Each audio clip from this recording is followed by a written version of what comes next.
siz ham hech uyda o'tirmas ekansizda-ya. Uyingizga borgandim. Ha. Keyin guzarga chiqib ketdilar dedilar. Tinchlikmi?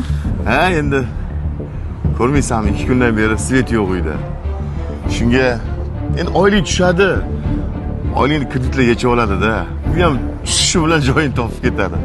Shunga tog'aynim bor edi, yaqinroq. 3-4 so'm qarz olib, svet yoqtirib olayim deb turgandim. O'zing yaxshimisan? Ha, yaxshi, rahmat. Yur kiramiz. Yo, rahmat. Men sizni iftorlik ketgani keldim. Ye, zo'rgu. Yakshanba kuni uyda iftorlik. Keyin jiyanlarni olib o'tarsizlar. Bo'ldi, ehsonlaring dargohida qabul bo'lsin. Nima sharofat bilan, tinchlikmi? Bilasiz, haligi 3-4 ta tadbirkor o'rtoqlarim bor. Ha. Shular bilan umraga borib kelmoqchi edik. Ye, Alloh ilohiy ibodatinglarni qabul qilsin. Sani ketinglar bizani ham chaqirsa iloyim. Yaxshi. Shunga yakshanba kuni hammani yig'ib iftorlik qilyapman. Bo'ldi. Kelinimlarni olib, bolalarni olib o'tasiz, tushundingizmi? Xo'p. Bo'pti aka. Xo'p. Yuring, tashab qo'yaman. O'zim aytib olaman. Ha, yaxshi, siz yoshingizda harakatda bo'lgan yaxshi. Bo'pti, o'tinglar. Xo'p, sog' bo'l.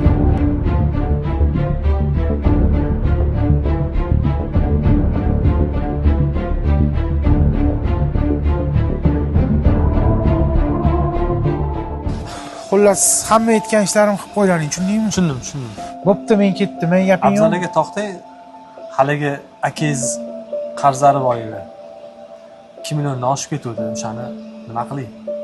Akangiz bizani do'kondan mahsulotlarni qarzga olganlar. Xabaringiz yo'qmidi? Nima? Hali akam ro'zg'orini qarzga qilib yuribdimi? Menga qara ukam. 2 oylik arenda pulini bermaginde, har 10 kunda akam uyiga chiroyli qilib bozorlik qilib turgan, tushundingmi? Eng zo'r narsalardan kirgizgan, xomma. Xo'p bo'ldi. Faqat bu gap oramizda qolsin, bo'ptimi? Bo'pti, yaxshi ishlaylik. Sog'lik. Ro'yxat. Iftorlikka olib kelishingiz kerak bo'lgan narsalarni ro'yxati. Menga qara. Hech qanaqa iftorlik bo'lmaydi, tushundingmi? Esingdan chiqar. Nega iftorlik bo'lmaydi?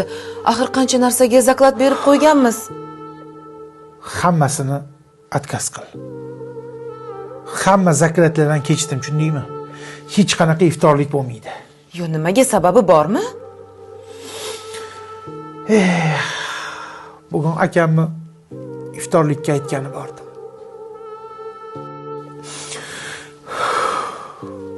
Uyda svetsiz o'tiribdi. Svet o'chgan.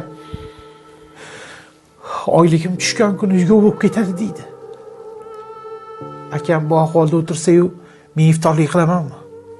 Keyin do'konga Jamolni oldiga kirdim. Arendani pulini bergin desam, akangizni qarzlarini olib qolsam maylimi deydi. Tushunyapsanmi? Akam qarzga yeb ichyapti. Men odamlarga iftorlik qilamanmi? Aka, siz umraga ketaman deb niyat qilgansiz. Uni ustiga ulfatlar bilan ketyapsiz-ku. Meni umram shu yerda. Menga qara.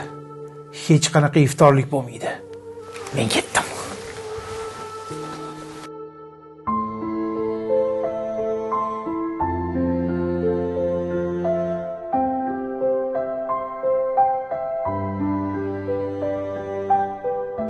Akajon, sizga nima bo'ldi?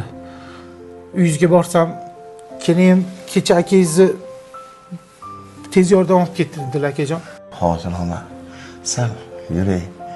Ish ko'rsatdi-da, yuring. Endi hammasi yaxshi bo'ladi aka. Bu seni ham safar oldi. Bezovta qildi-da kelmayga. Yo'q aka. Hech qanaqa safar yo'q. Men hech qayerga bormayman. Endi siz oldingizda bo'laman. Mana ko'rasiz. Endi hammasi boshqacha bo'ladi aka.